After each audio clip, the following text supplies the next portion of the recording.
안녕하십니까. 오늘 주교개혁 장로교회 토요 신학강좌 개혁장로교회사입니다. 페이지 278페이지 돌트레이트 신앙고백서 분석, 돌트레이트 종교의 개최 배경부터 시작하겠습니다. 17세기 유럽에 합리주의가 태동할 때 기독교 내에서 일어나기 시작한 합리주의 정신으로 알미니우스주의가 화란 개혁교회 내의 중요한 교리적 논쟁점이 되었습니다. 알미니우스주의의 발단은 화란의 신학자 제이콥 알미니우스 1560년에 태어나서 1609년에 사망인데요. 였습니다. 그는 원래 배자의 밑에서 수학한 신학자였는데 배자 밑에 있을 때부터 배자와의 신학적으로 불일치를 이루고 있었어요. 그래서 그는 그런 입장들을 숨기고 1588년에 암스테르담의 사역자로 갑니다. 그리고 1603년 레이든 대학의 신학대학 교수로서 프랑스와 유니우스의 계승자로 이렇게 부임합니다. 알미니우스는 처음에 정통신학을 대변하는 것처럼 처신을 하지만 레이든 대학에서 개혁교회 정통교리를 연구하고 변론하는 일에 종사할 때 암스테르담 관원들의 요구에 의해서 개혁주의 교리를 공격하던 다리크 볼게르트 존 코른헤르트의 저서를 조사하고 연구하게 됩니다. 그런데 그는 다리크 코른헤르트 저서를 읽으면서 오히려 그의 사상에 동조를 하게 됩니다. 그래서 그 자신의 확신보다 반대자의 더 강한 논지를 발견합니다. 그러니까 자신이 개혁신학에서 배웠던 교리보다 거기에 더 선호를 하게 돼요. 그래서 그 자신이 잘 이해하지 못하고 있었던 불완전하게 가지고 있었다 이렇게 표현되는데요. 이해하지 못하고 있었던 정통교회 교리를 오히려 버리고 새로운 교리인 보편구원설과 자유의지에 본인의 마음을 이렇게 전향시킵니다. 이 교리들은 그 당시 태동하기 시작한 합리주의적인 계몽신학과 깊게 연관되어 있었고, 또 그래서 이런 알미니우스주의의 신학은 18세기 계몽주의 시대가 되면 더 탄력을 받고 그 시대의 정신으로서 인본주의적인 사상으로서 곽광을 받습니다. 그래서 하나님의 절대주권교리가 무너지게 되죠. 정통교리가 오히려 선호되지 못하는 시대로 접어드는 것이 있습니다. 그는 원래 알미니우스는 원래 자유주의적 경향을 가진 합리주의적 인문주의자였습니다. 그래서 그는 당시에 일어나기 시작한 17세기 말엽 혹은 이제 18세기 초엽부터 본격적으로 일어나기 시작한 세속 학문의 합리주의적 정신을 매우 선호하게 됩니다. 그러니까 그런 합리주의적 신학적 입장을 가지고 세미 펠라기오스 신학에 빠져 들어가게 된 것은 그의 부패한 사고방식에 근거합니다. 그리고 알미니우스주의의 등장은 정통교회에서 어거스틴주의와 논쟁되었던 펠라기오스주의의 재등장이었습니다. 그럼 알미니우스주의는 결국 펠라기오스주의가 번영된 형태인 세미 펠라기오스주의라 할 수 있습니다. 고대 교회 역사 속에서 이미 논쟁되었던 이단적 교리가 다시 개신교 역사 속에 재등장한 것, 그것이 알미니우스주의입니다. 이러한 알미니우스의 주장은 그가 이듬해 교수로 부임한 레이든 대학의 신학자 프란시스 고마루스와 신학적으로 논쟁이 되면서 쟁점화됩니다. 그리고 그의 주장과 정통신학자 고마르스의 신학적 입장은 하나님의 개혁교회를 신학적으로 분리시켜 버렸습니다. 그리고 알미스가 죽은 이후에도 그 추종자들이 그 사상을 가지고 학론파라에서 1610년 42명의 사역자들인데요. 하란 정부의 개혁주의 신학을 정면으로 거부하는 입장을 표명합니다.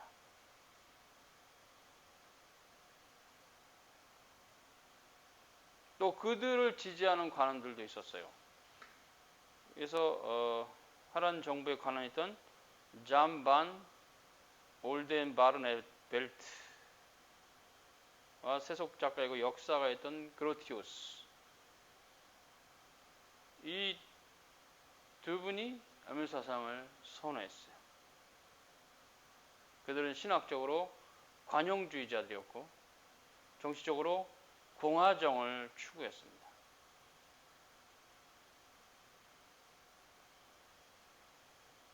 그래서 공화정의 관원들이 시민정부뿐만 아니라 교회 정치에도 관여해야 된다고 봤어요. 만약 그렇게 된다면 에라스토주의와 가깝게 되겠죠. 그들은 스페인 식민지 상태에 있는 남부와 자유도시인 북부의 네덜란드의 하해를 모색합니다. 윌리엄 오렌지 공의 아들인 니사의 마우리스의 정책에 반대합니다.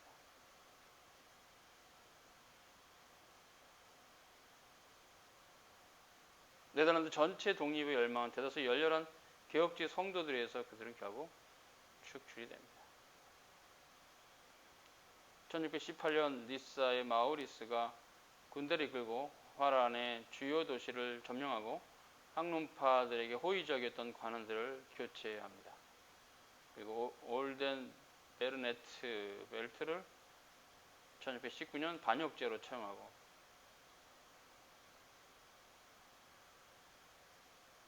그로티우스를 유죄 판결에서 감옥에 보냅니다. 많은 학론파들이 화란을 떠나게 됩니다. 바로 그러한 시기에 하란 정부에 의해서 돌트레이트 도시의 국제 종교회의가 개최됩니다. 1618년 11월 13일에 개최된 돌트레이트 종교회의는 화란 사람들뿐만 아니라 국제적인 여러 나라로부터 대표자들이 참가해서 종교회의를 하는 개혁교회 내 매우 넓은 지역의 사람을 포괄했던 그런 종교회의였습니다. 잉글랜드와 스코틀랜드, 팔라틴, 헤세, 브레멘, 스위스 이런 국가들이, 팔치 이런 국가들이 일단 총대들을 보냈어요. 학론파들의 요청에 의해서 또 그것이 관원들이 결국 열도록 자리를 마련해 줬고, 학론파들은 이제 방어적인 위치에 있었고 국제적인 개혁주의자들은 이 부분에서 학론파들을 정죄하는 논쟁을 하는 형태가 됐어요. 그래서 거기 그림 281페이지 그림 17에 보면 돌트레이트 대회 풍경이 있습니다. 결국 정통파 성직자들은 그들과의 논쟁 가운데 정통신학을 다시 한번 정리했고 93개조의 도르트레이트 정문을 채택합니다. 그리고 이왕의 그 회의에서 일치신조, 벨지 신앙고백과 하이델베르 윤답을 하란 개혁교회의 기초가 되는 신앙고백으로 채택을 하게 이릅니다.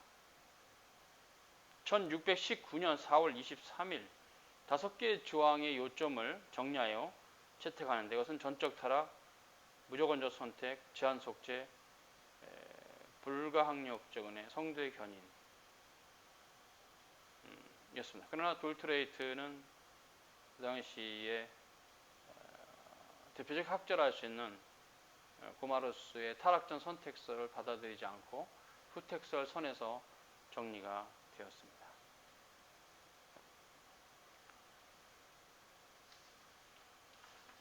돌트레이트 신앙 고백 이후에 알미우스주의자들의 가르치는 것은 금지되었고 1625년 마우리가 죽고 나자 학론파의 입장을 선호하는 형태로 갑자기 살아내 분위기가 바뀝니다.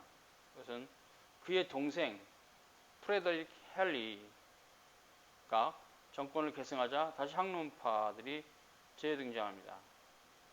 그러니까 프레더릭 헨리가 학론파의 입장을 오히려 선호했다는 것이죠.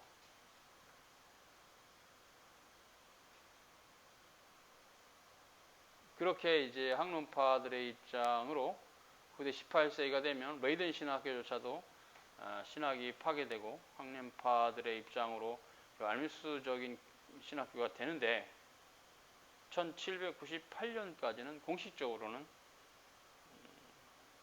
수납이 안 됩니다. 교회 가운데. 네덜란드에서는 양측의 화합을 이룰 것을 요청했고 이것은 하란에서 학론파 형제교회와 학론파 개혁교회가 있게 된 원인이 됩니다. 즉 이런 상황 가운데서 이런 배경 가운데서 이런 학론파들의 교회가 발생하게 된 겁니다. 놀라운 것은 이런 학론파들의 신학적 입장은 후에 소키누스주의자들에서 영향을 받고 더욱 합리주의적 신학으로 갑니다. 즉 학론파들의 이 알미우스 사상은 후대 소키누스 사상에 영향을 주고 이 소키누스 사상은 나중에 독일의 자유주의 신학의 토대가 되는 합리주의적, 레셔널리즘이죠. 합리주의적인 신학에 영향을 줍니다. 또 무엇보다 이 알미우스주의는 후에 잉글랜드에 더욱 큰 영향력을 행사해서 잉글랜드 교회가 그 당시에 주류는 영국 성공이었습니다. 영국 성공의 자체가 교회 정신은 감독 정치 그리고 뭡니까? 교리에 있어서 구원론은 알미우스주의를 채택하고 있었어요. 특별히 영국 성공의 대감독이었던 라우드가 그런 신학적 입장을 가지고 잉글랜드의 퓨리탄들을 핍박하고 괴롭히고 굉장히 치졸한 짓들을 많이 했어요. 그 대감독이 찰스 1세가 굉장히 선호했는데 왕권을 강화하는 데 도움을 줬기 때문에 진리를 따라간 것이 아니라 잉글랜드 왕권에 아부하는 형태로 그렇게 출세지향적인 인간형이 라우드입니다. 어쨌든 그런 형태로 있었을 때 하란에서 어느 정도 또 세력을 얻은 알미우스 사상은 다시 잉글랜드에게도 일종의 수출이 되어서 그런 사상들이 잉글랜드의 성공회의 배경과 결합이 되었을 때 엄청난 폭발력을 발휘했죠. 그래서 생겨난 것이 감리교회입니다. 이 감리교회는 알미우스 사상을 신봉하는 요한 웨슬레가 신성클럽이라는 것을 만들어서 자기들끼리 모여서 거기서 경건회를 주도하고 경건주의 형태의 또 사상을 받아들이면서 자연스럽게 고교의 형태였던 영국 성공회로부터 떨어져서 저교의 형태로서 부흥 중심의 어떤 교회로 발생하게 된 그런 형태의 역사적 배경이 있습니다. 이것은 교리에 있어서 관용주의 혹은 화해의 정신을 따라 경건주의적인 감정 형태의 신앙으로 기독교 교회를 이렇게 확장하는 형태로, 그래서 이런 감정 중심적인 종교 정서주의라 할 수 있을까요? 이런 경건주의적인 종교 형태는 합리주의와 결합해서 계몽주의 신학을 산출합니다. 그 계몽주의 신학이 자유주의 신학의 뿌리죠. 그래서 결국 이것은 자유주의 신학으로 발전하고 개혁교회의 최종적인 몰락을 주도했던 신학이 됩니다. 그래서 우리가 역사를 보면요, 대충의 흐름 가운데 우리가 볼 수 있는 방식은 좀 고대 사에서부터 좀 간략하게나마 다룬다면 어거스틴과 펠라구스 논쟁이 있죠. 어거스틴과 펠라구스 논쟁이 있습니다.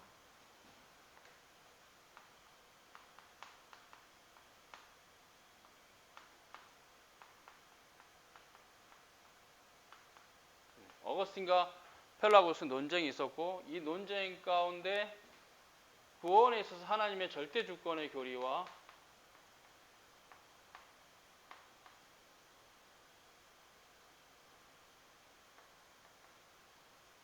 자역구원설, 하나님의 절대 주권이 아닌 인간 편에서의 선택을 통해서 스스로 구원을 이룰 수 있다는 자력구원설이 대비됐을 때 정통교회는 어거스틴의 신학을 정통신학으로 인정했어요.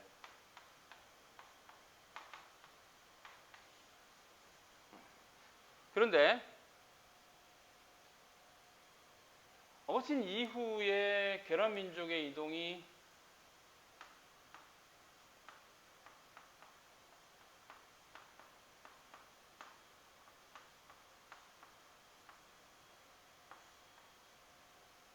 있게 되고, 그 결과 로마 카톨릭이라고 하는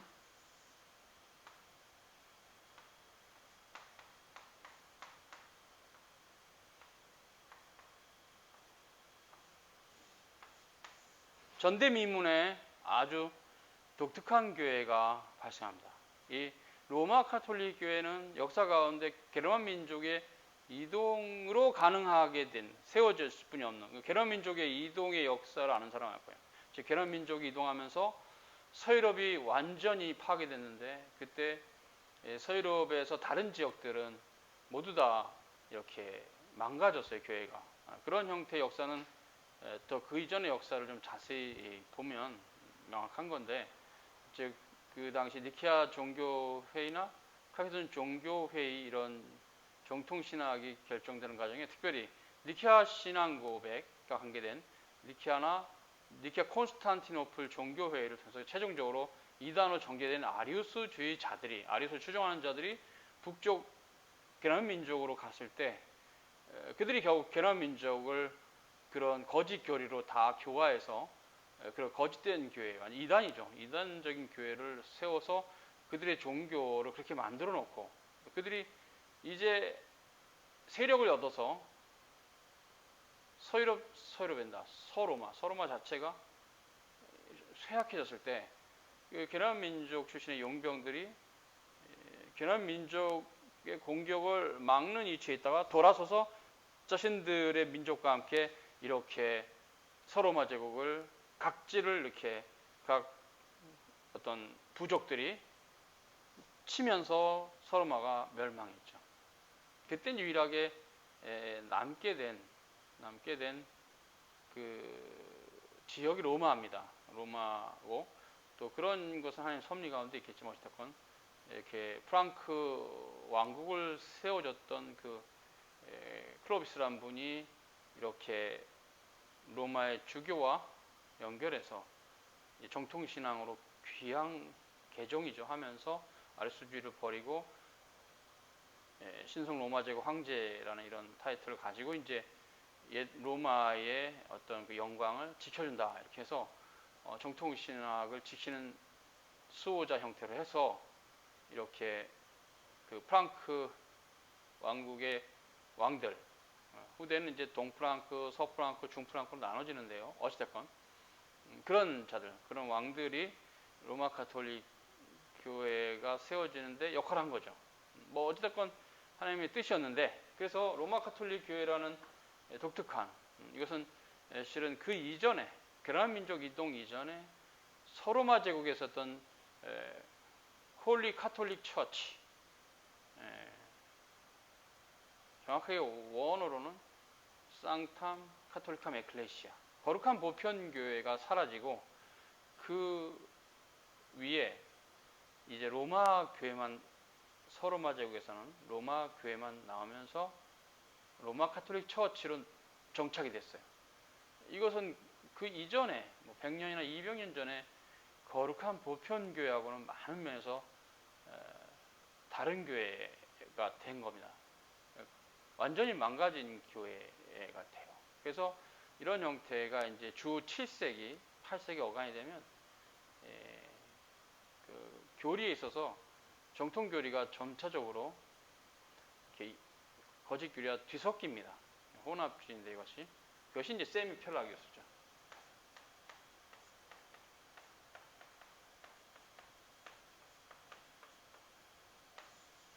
세미 펠라기우스는 자력구원설에 대하여 그거는 너무나 거짓돼 갖고 받을 수 없다.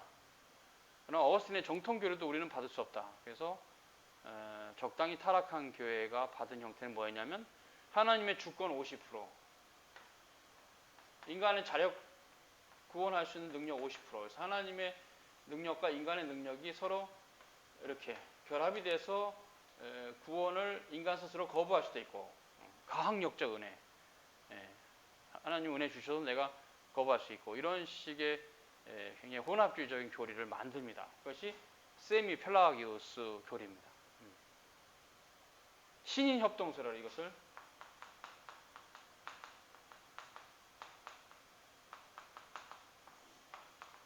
이 교리를 신인 협동설, 완벽하게 펠라기우스 교리 같은 이단도 아니지만 정통 교리도 아니에요.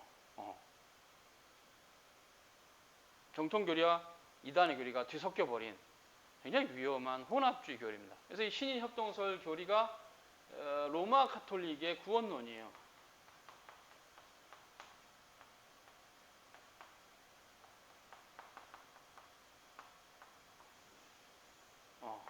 그래서 로마 가톨릭 교회가 이 교리를 채택하고 중세 내내 그런 식으로 교회가 가르치고, 그래서 성인들은 즉시 천국에 가고, 왜? 신이 협동설이잖아요. 신이 50%의 주권적 은혜를 주신데 인간이 협력을 해가지고 바로 천국에 가고, 그리고 하나님에게 협력 안 한 사람들은 연옥에 가고, 둘 다 영세를 받았기 때문에 카톨릭, 로마 카톨릭 그 세례를 받은 사람은 천국에 간다. 다만 스스로 하나 헌신해서 신에게 협력한 자는 천국으로 즉시 가고, 성인들, 세인트들, 공적 있는 성직자들, 이런 사람들, 신자 중에서도 이렇게 또 갈 수 있다고 보죠. 그러나 대체로 많은 자들은 연옥을 거쳐간다. 왜냐하면 이 땅에서 공덕을 쌓은 게 없다. 영세는 받았지만 옹투로 살았다. 그래서 연옥설을 만듭니다. 이 신인협동설이 연옥설까지 가요. 그래서 신에게 협력하지 않은 인간은 연옥으로 가고, 신에게 협력한 인간은 천국에 즉시 가고, 이렇게 해서 연옥설이 또 나오게 되고, 이런 형태의 교리가 긴 세월 있었는데, 종교개혁자들은 그것이 하나님 말씀으로부터 전혀 근거가 없고, 면죄부 판매에 있어서도 바로 연옥설이 그 면죄부 판매의 사상적 기초인 걸 알았기 때문에 이 교리를 버립니다. 이건 성경적이지 않다. 그래서 하나님 말씀으로 비춰봤을 때는 인간이 만들었다. 특히 역사적인 연원을 따져가면 이단이었던 펠라기우스 교리와 뒤섞인 거리다 해가지고 신이 협동설 교리고, 그러니까 비성경적인 것을 다 증명이 됐어요. 다 증명되고 개혁교 역사에서 다 끝났음에도 불구하고 알미누스라는 사람이 결론적으로 신앙이 없어서 그런 건지, 신앙이 어찌됐건 간지, 결론적으로 얘기합시다. 원인은 어떻든 결론적으로는 정통 교리를 버리고 그렇게 거짓 교리를 따라간 것이 이제 알미누스예요. 그 알미누스는 그러니까 세미 펠라기우스 신인 협동설, 즉 바로 이겁니다. 이 세미 펠라기우스, 완전히 이단 교리는 아니지만 신인 협동설하고 하는 위험하게 혼합된, 정통 교리와 혼합된 비성경적인 교리를 본인이 좋아했어요. 그래서 그걸 추구하고 이제 그것이 더 옳다고 생각했어요. 그 추종자들이 생겼고, 그래서 그가 죽고 난 다음에도, 그가 살았을 때 이제 고마루스하고 좀 논쟁이 있었는데, 그가 죽고 난 다음에도 그 추종자들이 화란의 관원들에게 우리의 교리도 좀 인정해달라 이렇게 해가지고 그런 형태의 학론파들이 생기고, 그 학론파들 그 요청했을 때 돌트레이트 종교회의가 열렸고, 그 종교에서 오히려 완벽하게 정리가 됐어요. 도르트 악타가 있고 오늘 뭐 93개조 반박 어떤 그런 글들이 있고 정문들이 그죠? 93개조 도르트에서 정문이 채택이 되고 이제 또 그것도 이제 하나님 뜻 가운데 있는데 그 겸에 벨직 신앙 고백과 하이델베르그 린답을 화란의 개혁교회가 채택합니다. 이렇게 해서 이제 일치신조가 돼서 그 세 가지가 화란의 개혁교회의 중요한 신앙 고백서죠. 그래서 도르트 신조가 최종적으로 결정되는 하나님 섭리 가운데 관원의 소집으로 정통교리가 정리되고 이제 맞춰지는 그런 형태의 역사가 오늘 역사입니다. 그럼에도 불구하고 18세가 되면 바로 이 알미스가 좋아하는 이 합리주의적인 계몽주의적인 자유주의적인 사상이 바로 연결이 돼서 세속화로 갑니다. 그래서 알미스 사상이 들어간 신학교는 바로 소퀴누스나 이런 유니테리안의 영향을 받고 또 유니테리안의 영향받은 그 신학교는 반드시 자유주의 신학으로 갑니다. 그래서 잉글랜드나 또 아메리카나 화란의 역사도 예외가 아니에요. 놀라워요. 그러니까 이게 다 조상들이라는 거예요. 다 자기들이 DNA가 똑같은 얘기죠. 사상적 DNA가 잘못된 교리죠. 그래서 하나님 말씀 버리는 역사가 처음은 신인 협동설, 나중은 그냥 그거 다 버려 이런 형태로 해서 가죠. 신인 협동설, 나중에는 그것도 불필요해, 나중에 그냥 세속화 신학으로 가는 이런 형태의 역사가 같이 가기 때문에 우리는 알미스주의의 위험한 부분을 살펴야 됩니다. 그래서 그런 부분에 대해서 교리적인 배타성을 잘 지키면서 그러나 또 그 속한 자들을 불필요하게 과도하게 우리가 옳다 해서 함부로 정죄하는 것도 아닙니다. 이웃사랑의 정신을 따라볼 때는 우리는 그들을 설득하고 이렇게 역사를 통해서 가르치고 그쪽으로 가면 안 된다. 성경으로부터 벗어났다는 것에 대해서 역사적인 자리를 통해서도 우리가 그렇게 해서 하나님의 절대 주권의 교로 돌아오도록 노력을 해야 될 부분이 있는 것이지 올바른 교리는 교리대로 분명한 선을 제시하되 그것에 대해서 우월적인 위치에서 함부로 정죄를 쉽게 하는 것도 옳지 않다고 봅니다. 오늘은 돌트레이트 종교회의가 개최된 배경에 대해서 간략하게 살폈습니다. 또 이어지는 학습을 또 다음 시간에 하겠습니다. 수고하셨습니다.